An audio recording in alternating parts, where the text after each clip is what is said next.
Il existe un document que votre assureur a lu de la première à la dernière ligne et que vous, jamais. 900 000 sinistres passés au crible, plus de 400 modèles rangés du moins cher au plus ruineux à réparer. Ce document, il a un nom, le SRA, Sécurité et Réparation Automobile. Le SRA, ce n'est pas un magazine auto qui s'amuse à faire un palmarès pour remplir ses pages. C'est le bureau d'études des assureurs eux-mêmes, leur outil, leur laboratoire. Et ce qu'il vient de sortir début juillet, c'est le relevé de près de 900 000 sinistres, expertisés en 2025 sur 403 modèles de moins de 6 ans. Et l'année d'avant, ils en avaient épluché 600 000. Là, ils sont montés à 900 000, 50% de dossiers en plus en 12 mois. Alors mettons une chose au clair tout de suite, parce que c'est le cœur du sujet. Ce classement ne sert pas à vous informer, il sert à vous facturer. Le coût moyen de réparation d'un modèle et la fréquence à laquelle ce modèle passe à la carrosserie, ce sont les deux robinets qui remplissent votre prime. Le SRA ouvre les deux robinets, il mesure le débit et il donne le chiffre à ceux qui rédigent votre contrat. Vous découvrez ça comme une anecdote. Votre assureur, lui, l'utilise déjà comme grille tarifaire. La menace n'est pas pour demain, elle est en cours de facturation. Maintenant, avant de balancer les noms, il faut que vous compreniez le mécanisme. Parce que sans le mécanisme, ce ne sont que des chiffres. Et des chiffres, on vous en jette à la figure toute la journée. Le principe posé par le SRA tient en une phrase. Plus la voiture est grande et bardée de technologie, plus elle coûte cher à remettre en état. Et là, il faut que je vous explique pourquoi. Parce que c'est là que vous vous êtes fait avoir sans le voir. Prenez un pare-choc. Un vrai pare-choc. Celui de la voiture de vos 20 ans. C'était une coque en plastique ou en tôle qui protégeait le vide. Vous tapiez un plot de parking, vous aviez une rayure, un choc, on redressait, on repeignait et on n'en parlait plus. Aujourd'hui, ce même pare-choc, il n'abrite plus du vide. Il abrite un radar de régulation de vitesse, une caméra de recul, des capteurs d'angle mort, parfois un capteur à ultrasons tous les 15 cm. Le moindre coup à 5 à l'heure sur un trottoir, et ce n'est plus une coque plastique que vous remplacez, c'est tout un étage d'électronique. Et le pire n'est même pas le remplacement. Le pire, c'est le calibrage. Parce qu'un radar ou une caméra, quand vous y touchez, ça ne se remet pas droit à la main. Il faut le recalibrer, à l'atelier, avec un banc, un logiciel, une procédure constructeur qui prend des heures. Un capteur d'angle mort décalé de 2 degrés, et votre voiture croit qu'il n'y a personne sur la file de gauche alors qu'il y a un camion. Donc on recalibre. Et ça, ce n'est pas une pièce à 50 €. C'est du temps homme, du matériel et une facture qui n'a plus rien à voir avec votre vieux pare-choc. Même histoire avec les phares. Avant, un phare c'était une ampoule et un réflecteur. Vous claquiez une ampoule, 2 €, vous la changiez sur le parking. Aujourd'hui, sur beaucoup de modèles, c'est un bloc matriciel à LED, piloté par un calculateur qui éteint tout seul certaines zones pour ne pas éblouir la voiture d'en face. Une petite merveille. Sauf que ça se remplace en bloc entier. Et que le bloc, il coûte parfois le prix d'un moteur d'occasion. Voilà ce qu'on vous a vendu comme du progrès. Et c'est là que le renversement se fait. Écoutez-moi bien. On vous a vendu le radar, la caméra, les capteurs, comme de la sécurité, comme des équipements qui vont vous protéger. Personne ne vous a dit qu'au premier trottoir mal négocié, ce sont exactement ces mêmes équipements qui font exploser le devis. La sécurité qu'on vous vante, elle a un prix. Et ce prix, ce n'est pas le concessionnaire qui l'encaisse. C'est votre carrossier d'abord, et votre assureur ensuite. Et donc, vous, encore vous, toujours vous. Ça, c'est le principe. Maintenant, les noms, parce que vous les attendez, et vous avez raison de les attendre. Numéro 1 du plus cher à réparer de tout le classement, sans discussion, sans rival, Porsche. Indice 345. Alors, expliquons ce que ça veut dire, parce que ce n'est pas un prix en euros.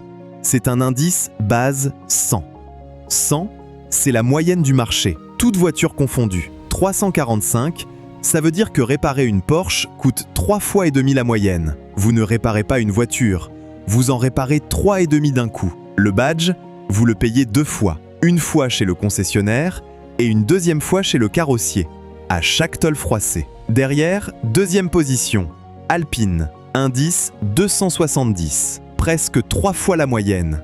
Et chez Alpine, il y a un chiffre qui dit tout. Les pièces détachées, à elles seules, pèsent 72% de la facture moyenne de réparation. 72%. Un record qu'elle partage avec Porsche et Dodge. Ça veut dire que quand vous réparez une Alpine, vous ne payez presque pas de la main-d'œuvre, vous payez un catalogue de pièces. Vous ne réparez pas, vous rachetez la voiture morceau par morceau. Et derrière ce duo de têtes, le tableau continue de faire mal. Dodge, indice 179. Land Rover, 153. Et le modèle le plus cher de tout le classement, tout constructeur mélangé, c'est un Porsche Cayenne. Un gros SUV premium. Ça tombe bien, ça illustre le principe pile-poil. Grand, lourd, bourré d'électronique. La combinaison parfaite pour vider un compte en banque au premier accrochage.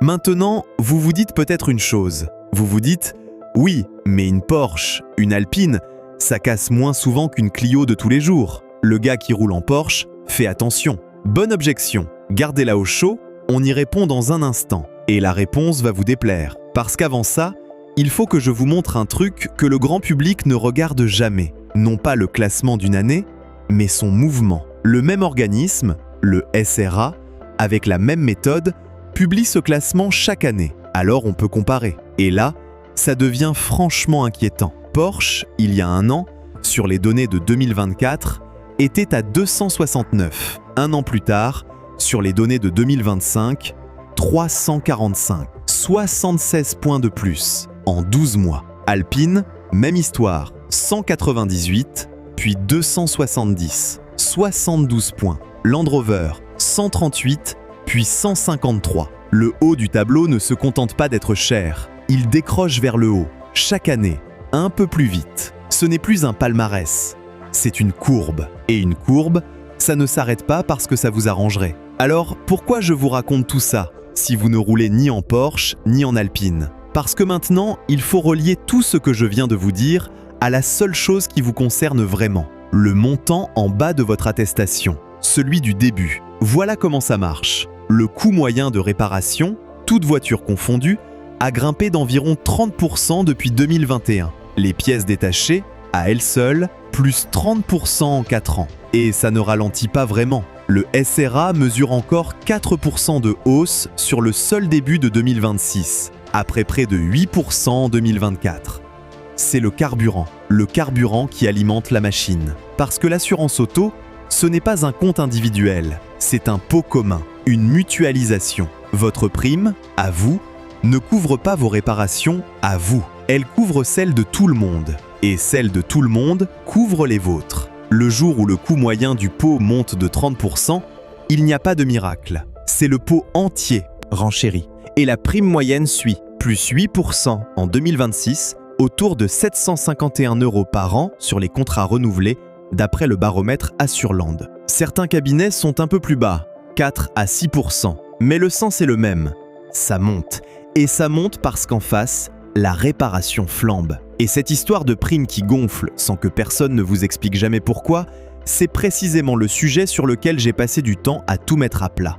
Comment la facture de l'atelier remonte jusqu'à la ligne de votre contrat? Quels postes la font grimper? Quelle motorisation et quelle marque vous coûte le plus cher à assurer? Et surtout, les leviers concrets pour la faire redescendre sans forcément changer de voiture. J'en ai fait un guide.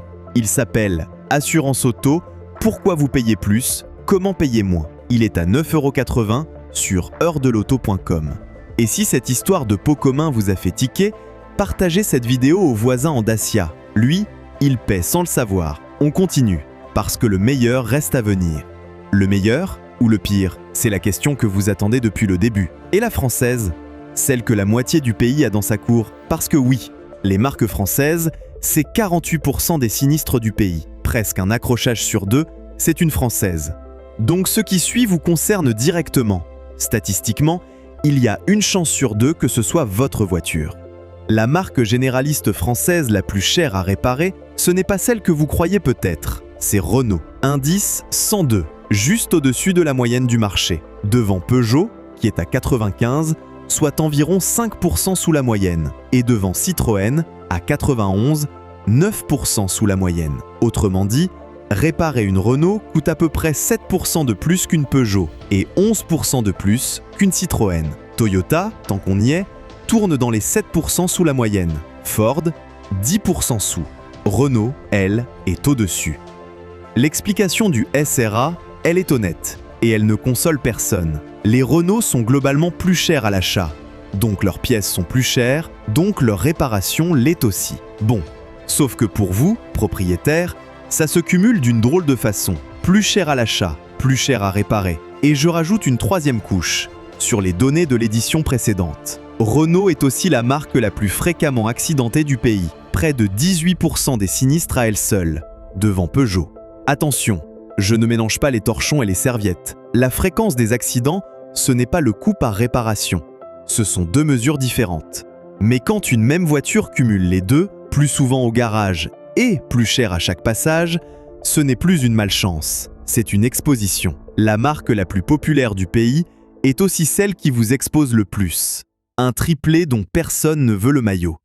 Maintenant, respirez, parce que le rapport ne fait pas que taper. Il désigne aussi les bons élèves, les voitures les moins chères à remettre en état de tout le classement. Et là, croyez-moi, il y a une leçon à prendre.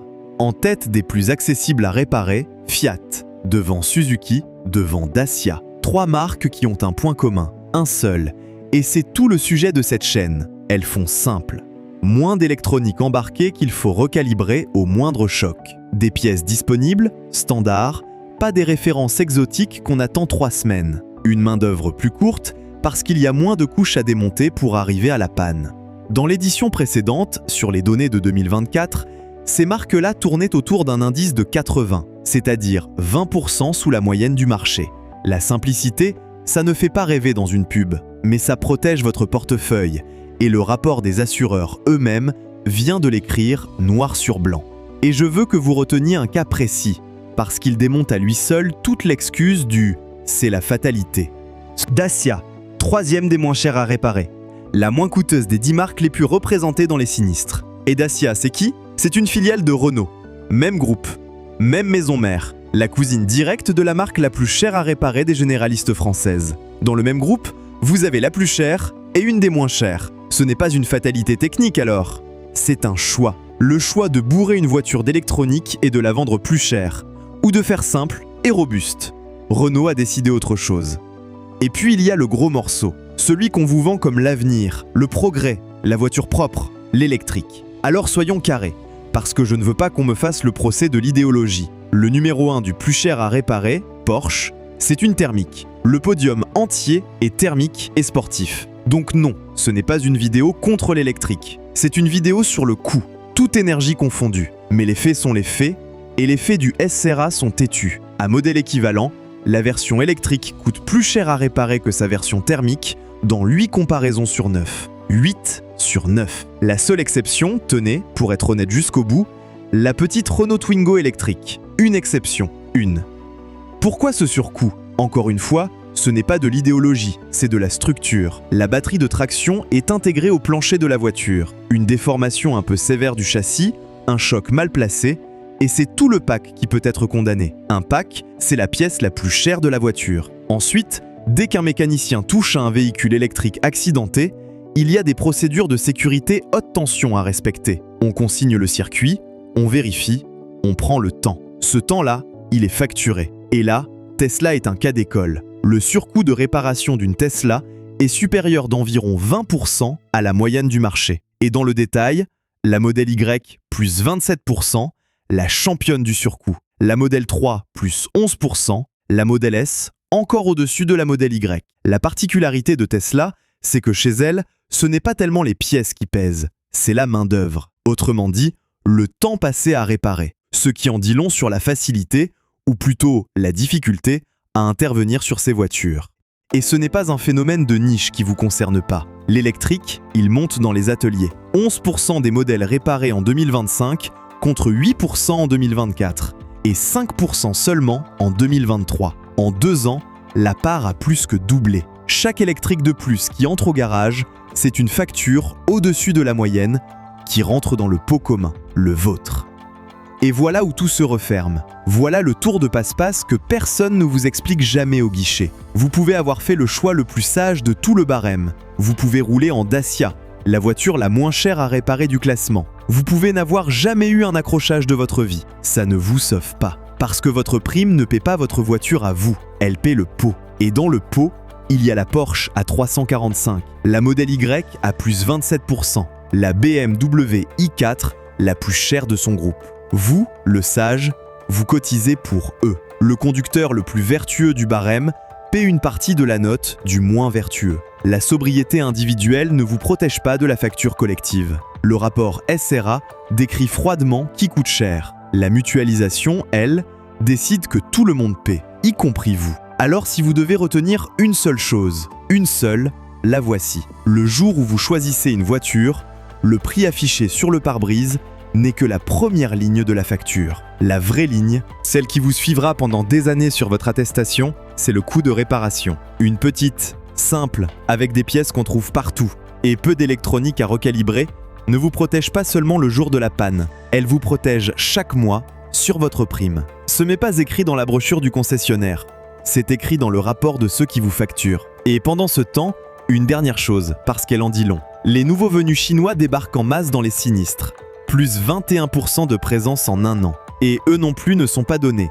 La Lynk & Co affiche déjà un indice de 118, au-dessus de la moyenne. Le parc se renouvelle, il se premiumise, il s'électrifie, il se barde de technologie. Et à chaque étage qu'on ajoute, la facture de réparation monte d'un cran. Et votre prime, d'un cran de plus. L'an prochain, le même organisme rééditera le même classement, avec la même méthode. Le haut aura encore grimpé. Porsche est passée de 269 à 345 en un an. Elle ne va pas redescendre par politesse. Et votre attestation d'assurance, elle, affichera un montant un peu plus gros. Vous ne choisissez pas la voiture de votre voisin, mais vous payez pour elle. Et ça, ce n'est écrit nulle part sur le contrat que vous signez.